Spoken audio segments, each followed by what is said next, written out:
今節講切家啲，在呢個師傅所述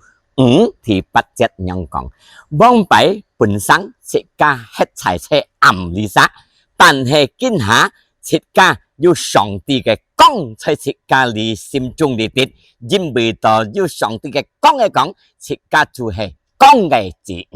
光就係主耶穌，要上帝嘅光。在切家嘅心中，所以呢個今節講切家啲，師傅所述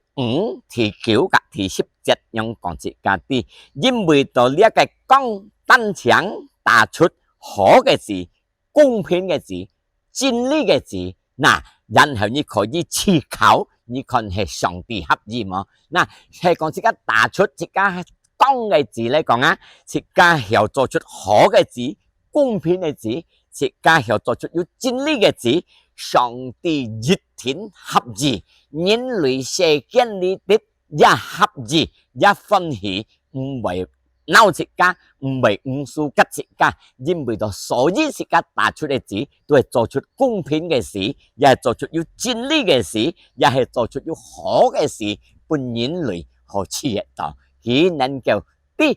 切家。都係要公理實，因為到所切家做嘅都係做到公嘅事，切家唔會做到啱嘅事，啱嘅事我相信隆重兄弟姊妹也分明講到啱